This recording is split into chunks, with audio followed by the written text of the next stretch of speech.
మంచు మోహన్ బాబు ఈ రోజున జర్నలిస్టుల పైన స్వయంగా దాడి చేయడాన్ని బ్రాహ్మణ చైతన్య వేదిక తీవ్రంగా ఖండిస్తుంది.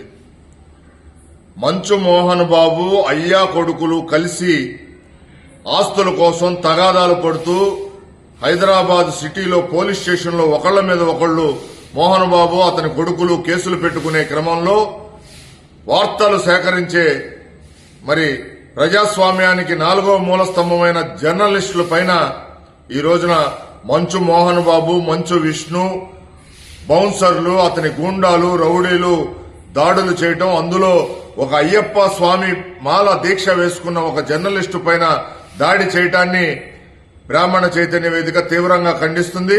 ఒక మహిళా జర్నలిస్టుల పైన కూడా దాడి చేయటాన్ని తీవ్రంగా ఖండిస్తున్నాం.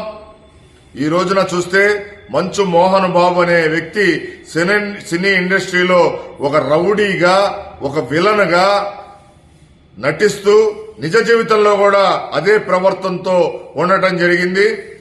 అతను సినీ ఇండస్ట్రీలో చాలా మంది పైన దాడులు చేయటం, అయ్య వారసత్వం కొడుకు పొరికి పుచ్చుకొని మంచు విష్ణు కూడా దాడులు చేయటం, సినీ ఇండస్ట్రీలో పాపం చిన్న నటీనటులు ఎవరికి చెప్పుకోలేని దుస్థితిలో ఎందుకులే వీళ్లతో ఈ ఎదవలతో అని ఎవరికి వాళ్లు పాపం ఆ బాధితులుగా ఉండి అన్ని ఇదయ్యి సినీ ఇండస్ట్రీలో బతుకుతున్నారు.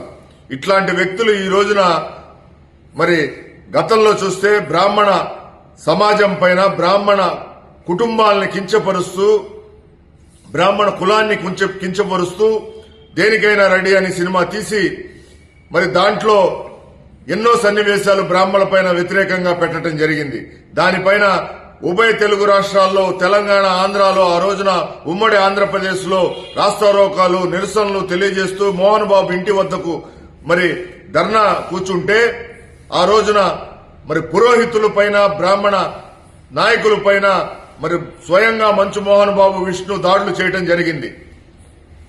ఆ రోజున బ్రాహ్మణ సమాజం మంచు మోహన్ బాబు కుటుంబం పైన శత్రుపీడ హోమం, అట్లానే పిండ ప్రదానాలు తదితర అంశాలన్నీ చేపట్టడం, మోహన్ బాబు అతనిలో ఉన్న రాక్షస గుణం నాశనం అవ్వాలని ఎన్నో అనుష్ఠానాలు చేయటం జరిగింది. అయినా మోహన్ బాబు తీరులో ఏం మార్పులు రాలేదు. ఈ రోజును చూస్తే ప్రజాస్వామ్యానికి ఒక 4వ మూలస్తంభమైన జర్నలిస్టుల పైన దాడులు చేయటం అనేది హేయమైన చర్య. అతనికి మరలా 2007లో పద్మశ్రీ ఇవ్వటం జరిగింది. తక్షణమే కేంద్ర ప్రభుత్వం అతనికిచ్చిన పద్మశ్రీని రద్దు చేయాలి. రేవంత్ రెడ్డి గారి ప్రభుత్వం జర్నలిస్టుల పైన దాడి చేసినందుకు చట్ట ప్రకారం చర్యలు తీసుకోవాలి. మంచు మోహన్ బాబు, మంచు విష్ణు తదితర బౌన్సర్లు, రౌడీలు, గుండాల పైన ఇప్పటికైనా మేము ఒకటే మోహన్ బాబు కుటుంబాన్ని హెచ్చరిస్తున్నాం. మంచు మోహన్ బాబు, నీకు బ్రాహ్మణ శాపం వెంటాడుతూనే ఉంటుంది. నిన్ను, నీ కుటుంబాన్ని నువ్వు తీరు మార్చుకొని తక్షణమే బ్రాహ్మణ జాతికి క్షమాపణలు చెప్పకపోతే నీ కుటుంబ పతనం ఇలానే ఉంటుంది అని చెప్పి బ్రాహ్మణ చైతన్య వేదిక మంచు మోహన్ బాబు కుటుంబాన్ని హెచ్చరిస్తుంది.